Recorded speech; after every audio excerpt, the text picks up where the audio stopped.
are, now as a bodybuilder, you know, me tracking my macros, even though sometimes I'll take a day off, now I can't, because I do have in my mind, I have a goal of when I want to hit a certain percent of body fat. Like I'm kind of challenging myself right now. But regardless, I do have to follow my macros and try to hit it as best I can.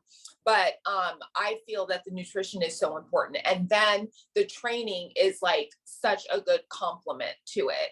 And weight training is to me the most ideal. Like, I don't care if you're a runner, a swimmer, whatever you're doing, like if you're an athlete in something else, weight training complements that so much. So yeah, the weight training is very, very important, but nutrition is first.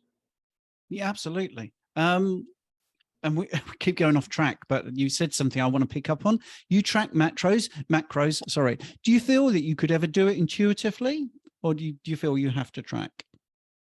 Okay, so good question, because I usually am always having some kind of goal. So with that, I like to know, but I will say the closer I stick to carnivore, the less I feel I would have to track.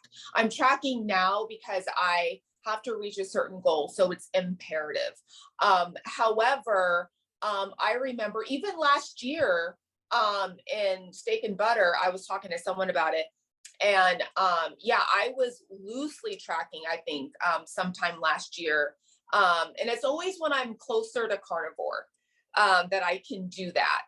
Now, because I've been doing it so long, I can eyeball something. I can look at something and kind of have an idea of what I'm putting in.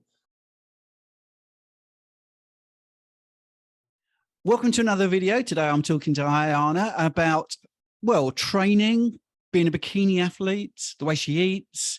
One of the things I really love about her is she questions and questions and questions. And even when she was in the Steak and Butter gang, I'd say something and I'd see in the chat a little question about it. And that's really what I love. I mean, if your science can't be questioned and you shut down conversation, it's the world's worst thing, because it's the only way we learn. So I'm really looking forward to speaking to you. So Ayana, welcome to the show. Thank you for having me, Stephen. This is like a little reunion, so I'm very happy to be on here. Thank you. That's great. Okay.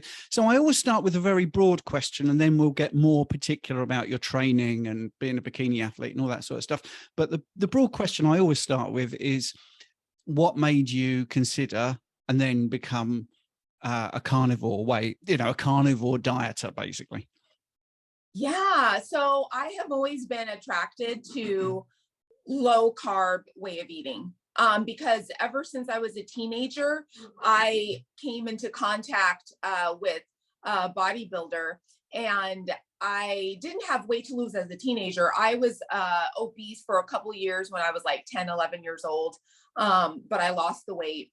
But as a teenager, I wanted to stay lean, and he introduced me to just, hey, have oatmeal in the morning and the rest of the day, no carbs, just veggies. And I was like, okay. And the 10 pounds that I had put on over the summer just dropped off. That stuck with me. So when I got into my 20s, I was exposed to keto, which was really Atkins.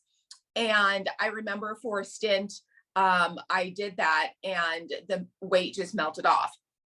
But I always had issues with discipline, right? Because if anything sugary or carby would sneak in, it would be very hard to not have that for me. So later on, I would say early in my 30s, I unfortunately did, what was that thing called? It's like you take a hormone, or HCG. Oh, I don't know why I did that, but everybody was doing it. I did HCG. I dropped the weight, but then thank goodness, because I was in the gym all the time, I parlayed that into bodybuilding. And again, I was a high protein, moderate fat, low carb person, because I just knew instinctively that always worked for me. So I competed that way. Even when I stopped competing in my later 30s, I kept that lifestyle. right? I got out of my way in like 2018, 2019. I stopped my good habits and I gained a lot of weight, unfortunately. And so then I lost it during COVID. And again, that same strategy, low carb. However, my coach at the time, Scott Kramer, he was like, why don't you try carnivore? Because you're already really low carb. And I was like, carnivore, that's so extreme.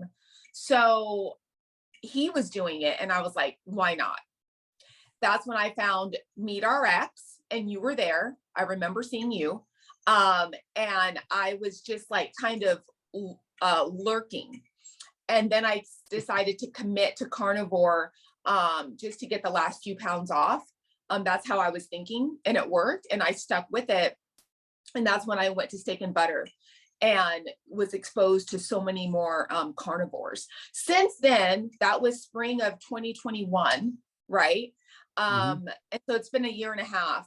I would have to say that I have been 95% carnivore since spring of 2021. And I say 95% because sometimes I'll dip back into keto, but never works for me because it's too much temptation. So I've always been closer to carnivore. I do have coffee and I do use plants, so coffee and stevia. But honestly, that is the only thing that I do besides meat and dairy is I'll do coffee with stevia. I'll do the element packets in my water for the electrolytes.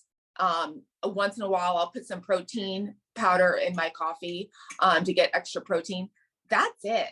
And it works for me because I have to admit, I do have whatever you want to call it, addiction to sugar and processed carbohydrates. Yeah, now that's a brilliant point because, I mean, I love Paul Saladino and I love the science. I mean, I've got on a science degree with my honors at the moment. And he talks about his honey and fruit and stuff like that. And I always want to say, I'd love to speak to him. You are forgetting people that are triggered. You know, have a little bit of sweet taste, bang, they're off. And they are, and I mean, I suppose he is an example. I'm not being down on him, by the way. I think he's great. And also he does 3 hours of surfing a day. So he's burning up a lot of glycogen. But I have so many people talk to me about these sort of things. And they say, well, I tried the honey, tried fruit. Wow, that opened the floodgates. And you're the same. You see, you're very disciplined. You talked about discipline. But you actually said, you know, as soon as I have carbs, that discipline starts to waver. And I think that's really important.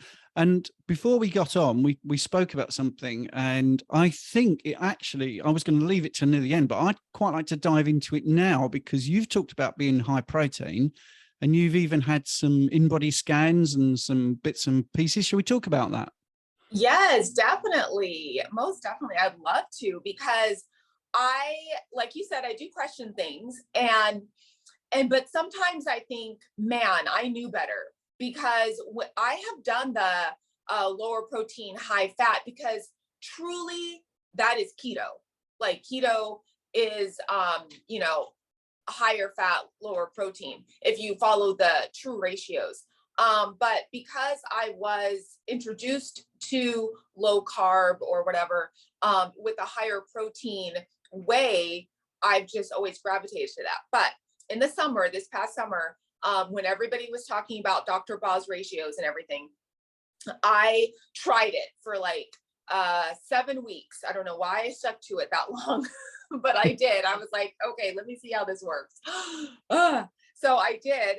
And my in-body, I took an in-body scan back in the summer, and I was irritated because my skeletal muscle mass, which is usually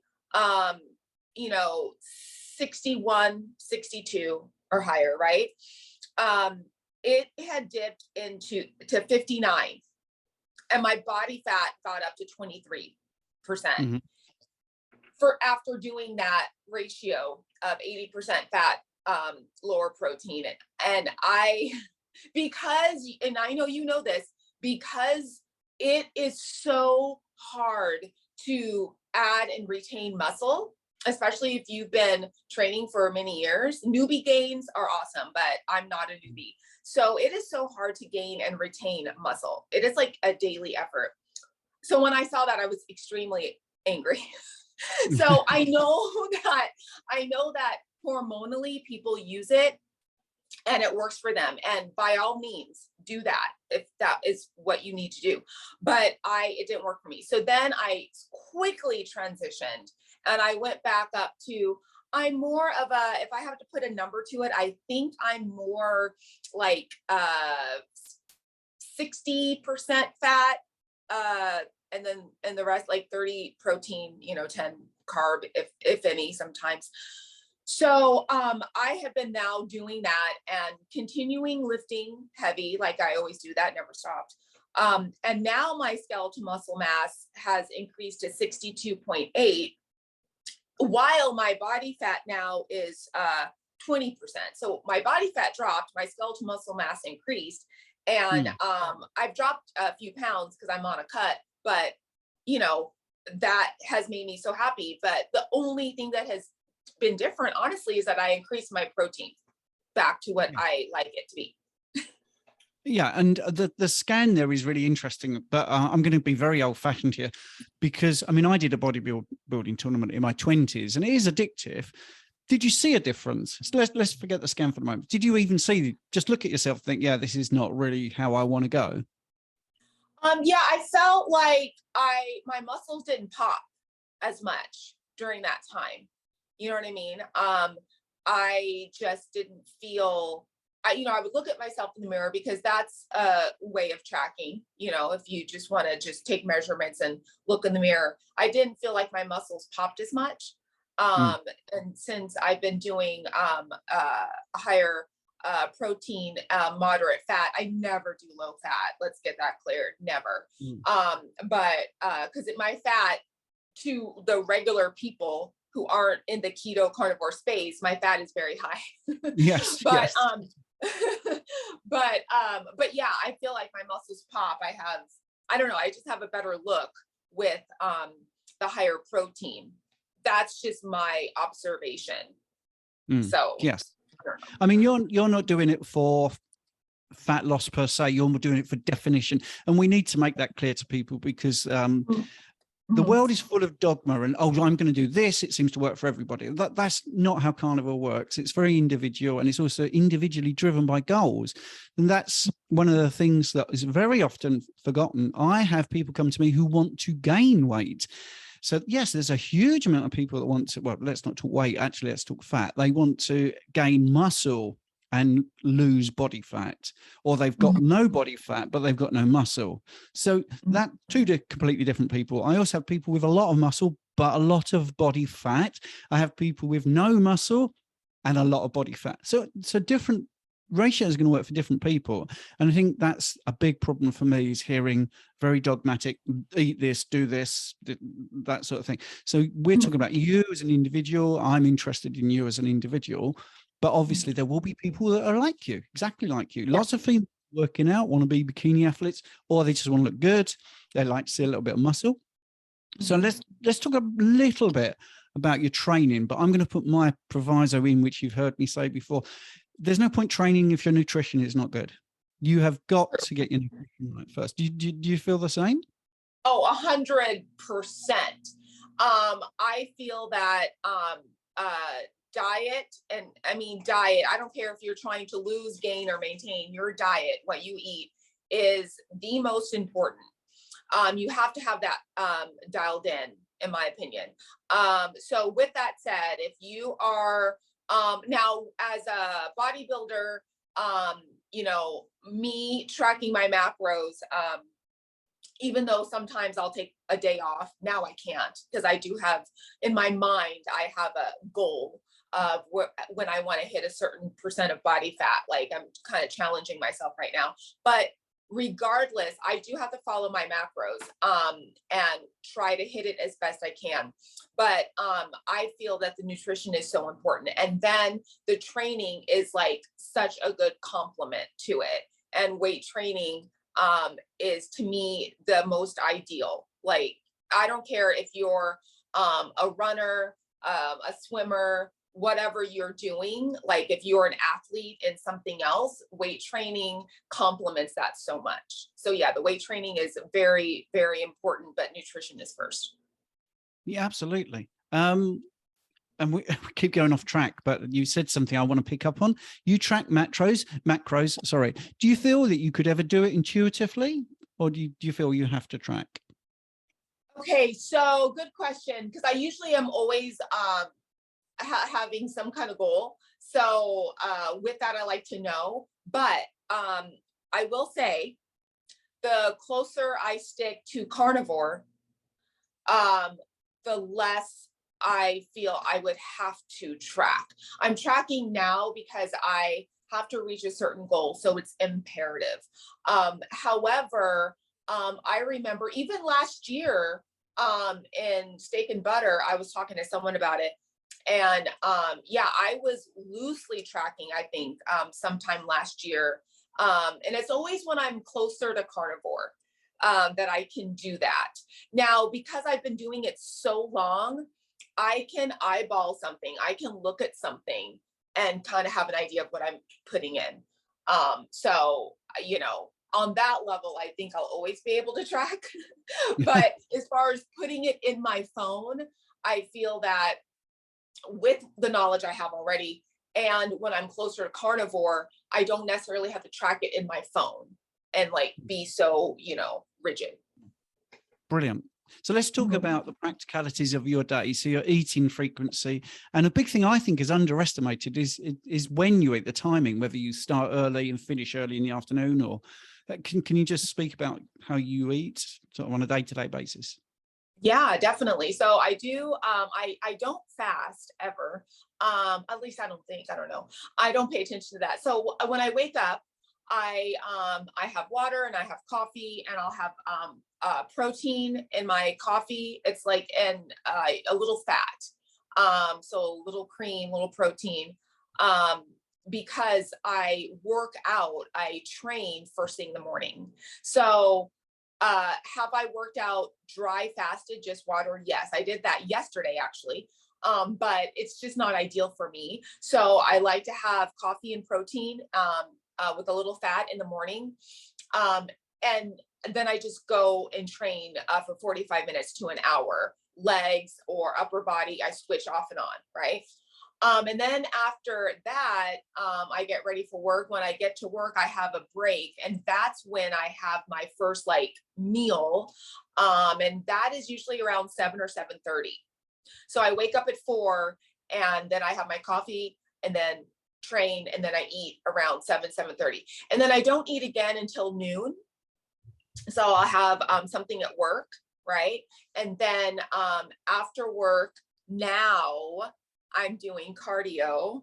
So that's in my program now. So after work, I do cardio. But when I come home around 4:30, I prepare dinner, and I eat dinner around 5:30 at the latest. And that's it. So I guess, yeah, 3 times a day.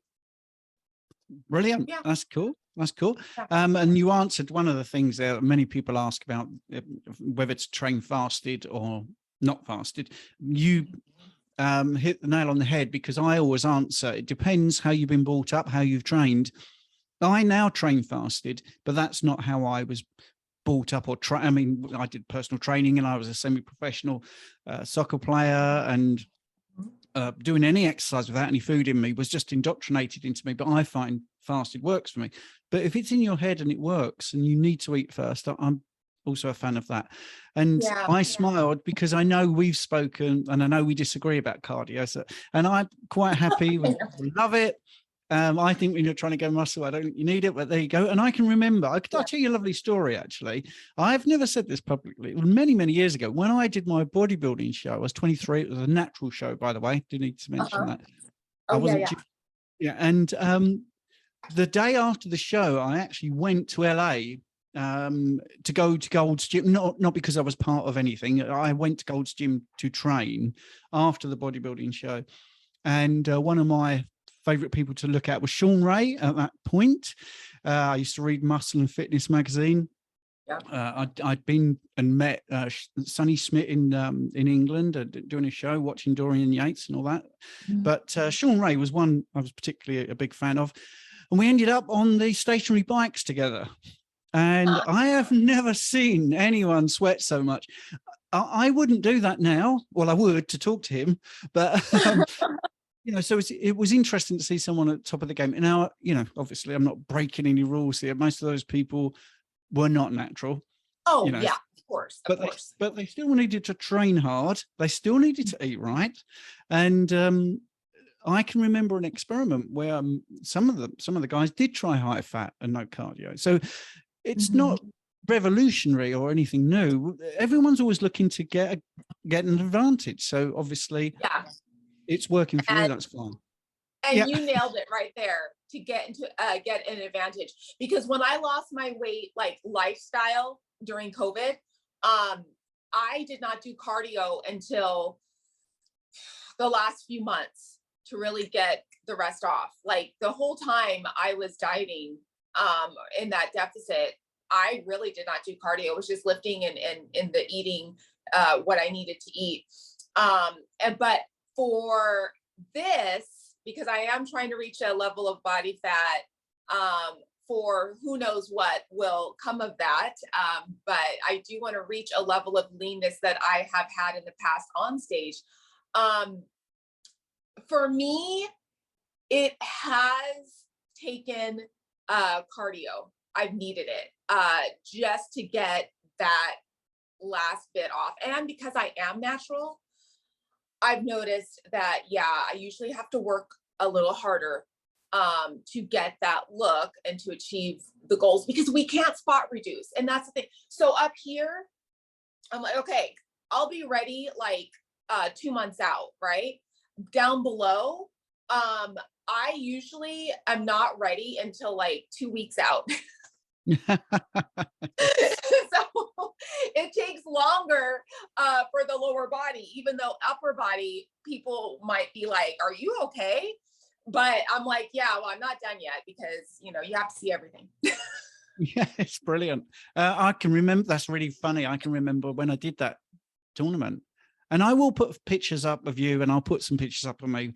Yes. Obviously I'm 58 now, so I look very different, but I still. Oh, really good. Yeah. Thank you.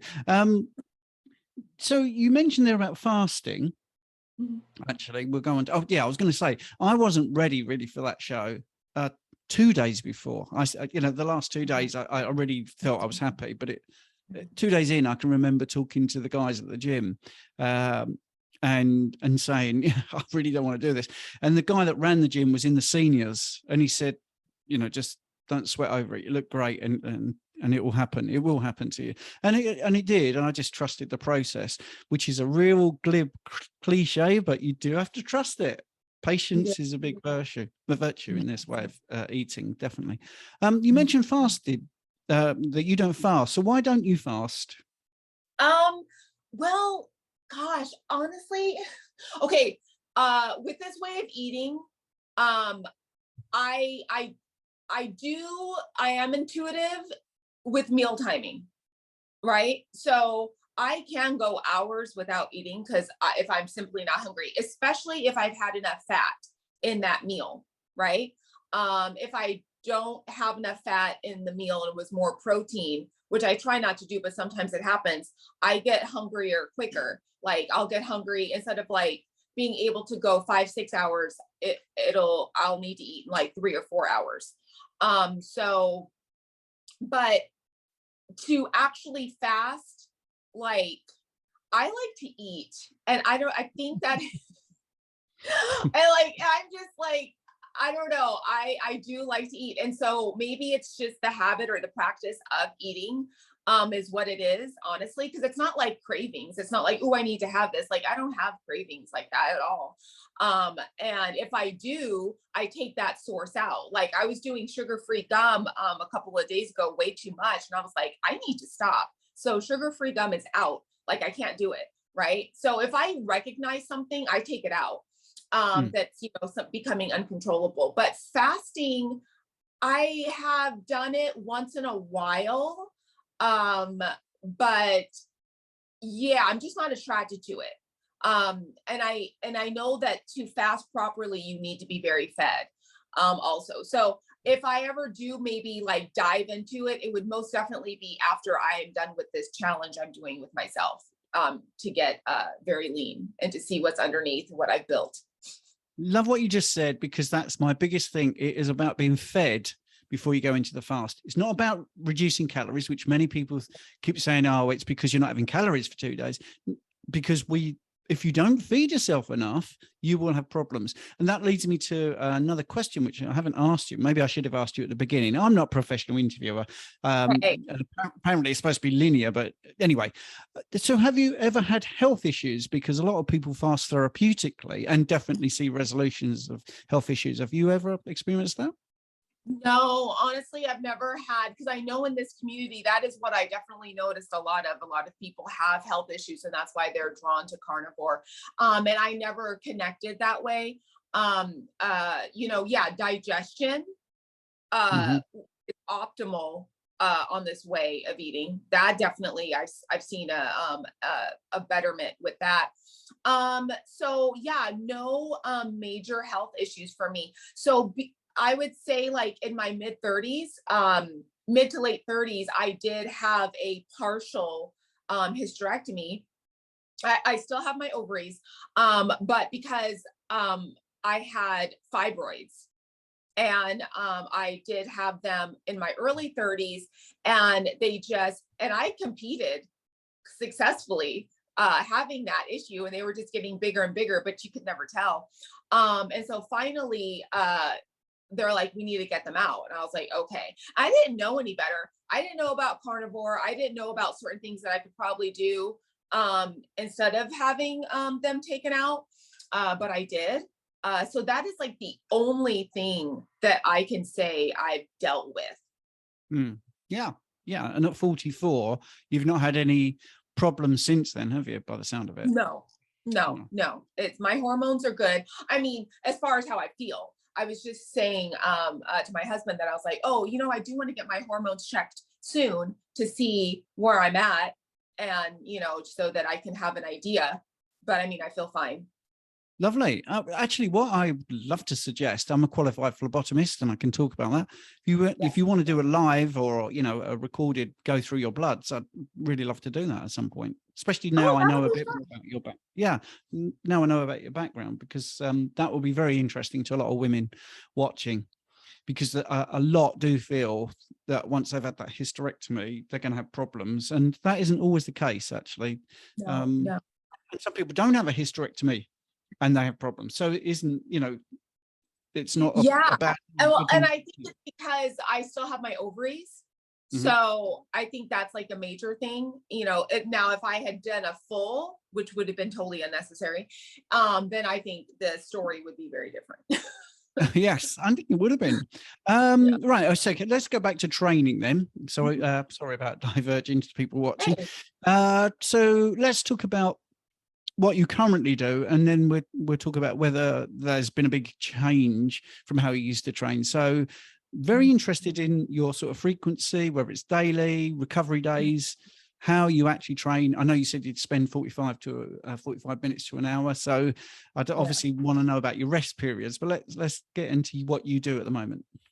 Yes. Okay. So, what I'm doing currently is not what I would recommend for your lifestyle person. Okay. Hmm. Because I am currently on a program to get lean. Right. So, but with that said, the weight training portion has not changed. That has stayed the same. And it's always progressive overload for me, because I'm always trying to make increases. So, on a typical day, right, whether it's upper or lower, I warm up.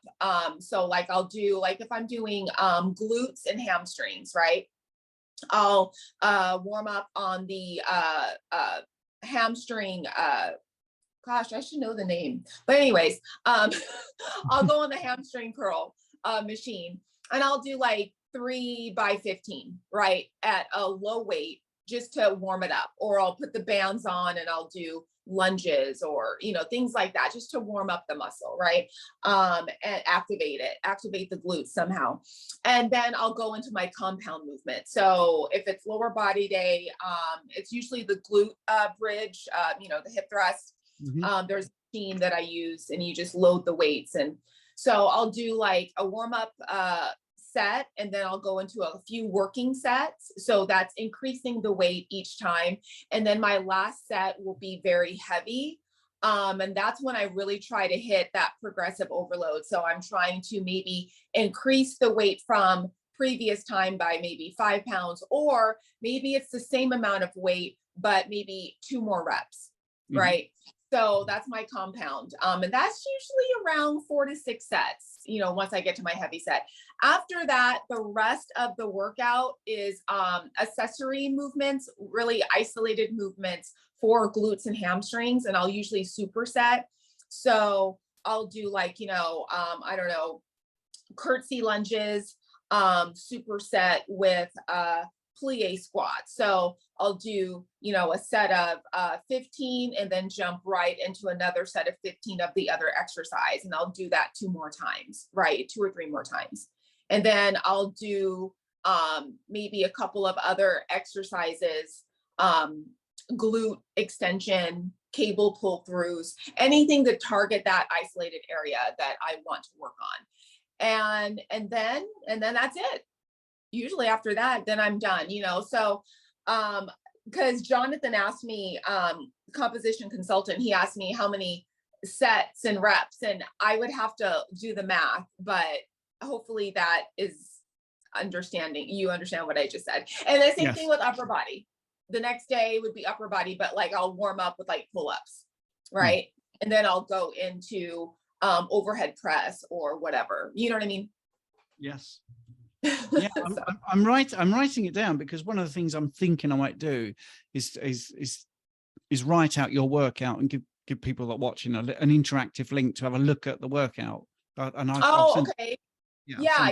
So it's like a warm up exercise, like on abductor or ham curl, and then it's a compound movement of some kind, glute bridge, squat, or deadlift. But mostly glute bridge and squat, glute bridge and deadlift, because I'm quad dominant. So I stick to those. And then it's accessory work. So I'll superset maybe 3 different things or 2 different. So that's brilliant. And this, again, you see, I'm smiling because this is when I was brought up with all of this, sets and reps and warming up.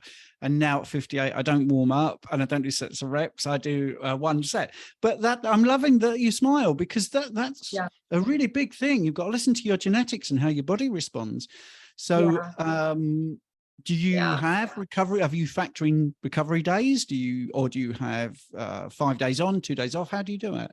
Yeah. So right now, I'm going to change things up because I have to bring up my shoulders. I always have to add more muscle to my glutes. I think every woman has to deal with that. So I have to add more muscle to my glutes for what I'm aiming for. And I need to bring my shoulders up. So I was doing like Monday, Wednesday, Friday, lower body, and Tuesday, Thursday, upper body. And the upper body would be shoulders and back. But I think I'm going to add a 3rd upper body day, maybe, and for just shoulders. We'll see. Or I just might make the training a little bit more intense on the upper body days to bring up the shoulders, focus on the shoulders, less on the back, while still hitting it. And of course, I do arms once in a while, and chest maybe twice a month. It's really necessary for what I'm doing. But yeah, and so that's what.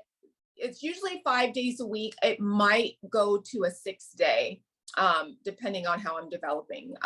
So it just depends on how I'm looking in the next few weeks, and then I'll decide. You know what I mean?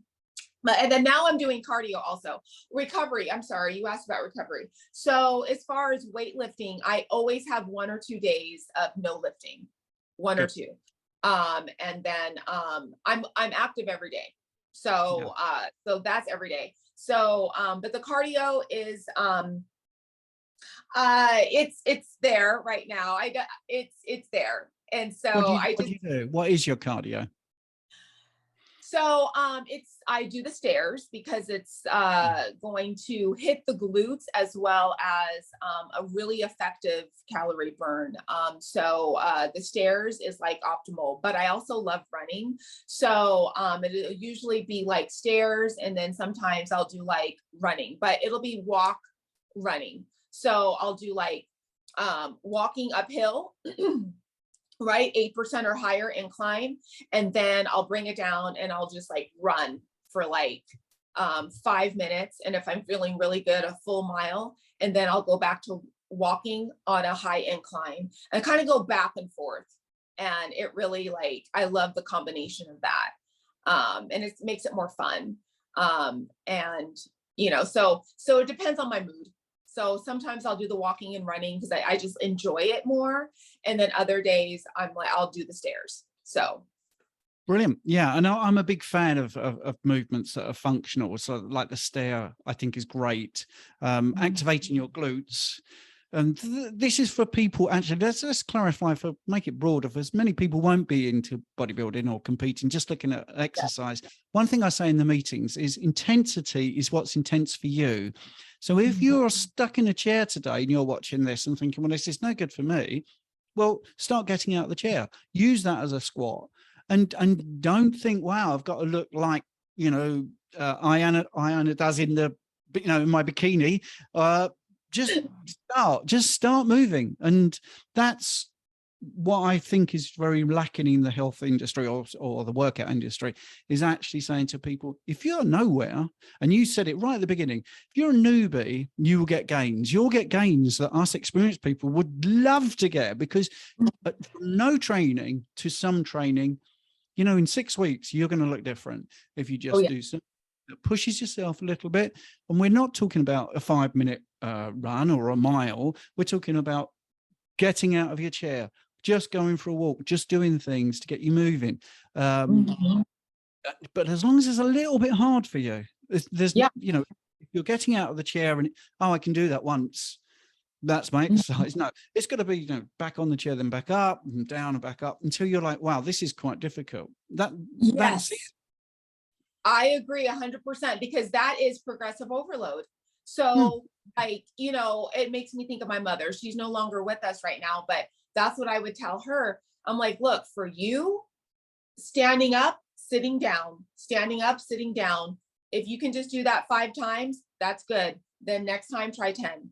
That it's a beginning.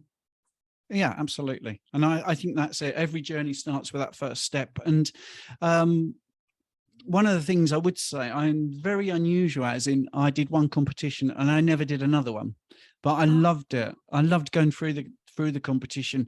But I found, for me, I'm very intuitive, and I just didn't like the ultimate goal. I wanted to. I like to just be fit and defined. And that's the other thing I would say to people: don't get too obsessed. You don't have to have an ultimate goal where you're the top. I mean, I trained someone who was 4 stones overweight, 50, smoker, and he's now in the top 20% of the world's marathon runners. But that's not, and I also trained a Olympic javelin thrower. So that's great, but I get more joy. I might put the picture up of getting a woman who was given up on by the health industry, bent over in a Zimmer frame. And 6 months later, I've got a picture of her standing up, no Zimmer frame, walking around in the garden, and that is huge. That's a huge progress, and I think that's the thing. And I agree with that so much. And I think that's why I'm so passionate about health and fitness, because I do what I do because those are my personal goals. And so I always tell people, I'm like, don't look at me. I am doing what I'm doing. This is me, because I'll have my friends or people like, oh, I can't do what you're doing. No, don't. You have to do what you're doing, what you want to do, and go from there and make progression there. Be your own individual. But my thing is, do something. I don't care if it's playing tennis or swimming or walking, hiking, and whatever it is that gets your diet back on track. I mean, obviously I feel meat-based is ideal. But that doing something is going to just make everything better. Your mental clarity, your emotional state. I'm just very passionate about movement because I think it helps so many other things. Absolutely. And that's the biggest thing I say to people. If you're doing it for the wrong reasons, you're not going to enjoy it. But if you just see what it does for you, I think it will make your mood better. I've never had anybody say to me after a workout, I wish I hadn't done that. I have plenty of people saying, I'm not up for this. I don't really fancy it today, Stephen. I'm really not in the mood. They never regret it once they do the workout. And I think the more they put into it as well, the harder it is, the more, whether it's endorphins, which is, by the way, endogenous morphines, just a contraction of that word, whether it's that release of natural chemicals or whether it's just a feeling of accomplishment, it's so good to say, let's use your mother as an example, yeah, do you know, I did five getting out of my chairs last week. I'm up to 10. Wow. That is 100% improvement. That's incredible, and exactly. A realistic goal. That's the other thing I would say. And that's what I think why I'm trying to bring it back down. Make your goals realistic. And yes. Then you can achieve them. Don't think, right, okay, so we're recording this at the end of November. Don't think, right, by Christmas, I'm going to look like a swimmer. If you're out of shape, just improve, go down a bit of a size or make your clothes not so tight, whatever it is. I like the tangible goals. I like that sort of thing. Do my pants fit better? Do I feel less, puffy? Whatever it is, do that. The tape measure is your friend, the mirror is your friend, your eyes, your experience, how you feel, all really good. I do. I agree with that because that you always have to check in with yourself. You always do, and be very realistic with yourself and be honest with yourself. So if you're not a numbers person, then use a piece of clothing as a gauge. You know what I mean? Or your ability to do this this week that you couldn't do last week. You know what I mean? Something so you can keep an eye on yourself, Yes. Yeah. And I think I'm going to tell you what I had in the week. I had a coaching client, you'll love this, who was really fed up because of the scale. And then she said, but I've lost an inch off my waist. I'm like, yeah, that's called body composition. Forget the scale, actually, because you are gaining muscle mass, bone mineral density, which is really difficult to prove to people. I mean, I have been lucky to have clients that have had DEXA scans before and after, and it always, when they do that, it always is improvement in bone mineral density. Even a 68-year-old woman who was very demoralized by gaining a pound, but then when we looked at the DEXA, she'd actually gained, believe this, at 68, in a 3-month period, 2.5 pounds of muscle. And she'd lost body fat, and her bone mineral density went up with a little bit of training. This is not intense, but it was the carnivore diet, I think, actually, and hair. She was losing hair, that stopped, and she allowed me to talk about it, and we did it in one of the meetings about a DEXA. And your in-body scan, I know it's not as precise as a DEXA, but it's still pretty good. But in the end, nothing. The reason I'm saying that is nothing beats your eyes, but sometimes you need that backup for people that are obsessed with numbers. But I would say the worst number to look at is the scale. I think that's it's so funny because you're gonna laugh because listen, I agree with what you're saying. I think because of all the years of needing to look at numbers, I don't get emotionally, and this is hard for people. I don't get emotionally caught up with the body weight scale in the bathroom because like the other day I was up 1.5 pounds and I'm like, oh, that's weird. Oh, it's because I had this magnesium fizzy drink that I took powder so that I can go to sleep better. And that of course is going to bloat me, in which it did. And then the next day it was gone. So it's like, because I know my body so well, when I'm up or down, I don't look at it's on my phone. Like I get on the scale and it transfers to my phone, right? I don't look at the daily weights. I look at the average and then I just check to make sure I'm trending down or up, whatever I want to do. So so that's what I do. That's why when people are like, oh my gosh, you're like, that's because I can emotionally disconnect because I rationally understand what's happening. But I know that's very hard for a lot of people. And I know that this weight scale doesn't tell the whole story. So yeah, so I totally get what you're saying and I agree. And but I can do it just because of how I look at it. So, but yeah. Brilliant. Absolutely. Right. Well, I'm always proud of how short and sharp my interviews go, but I think we've done 45 minutes and it's been an absolute pleasure. So I just want you, thank you so much for your time. Oh, thank you. This was so fun. I definitely want to do it again. Thank you for watching the video. That's really much appreciated. And I've now selected one of these videos for you, which is one of my more popular videos. And there's also one here that you might find interesting. The other thing you can do is smash me in the face if you want to subscribe. Don't forget to subscribe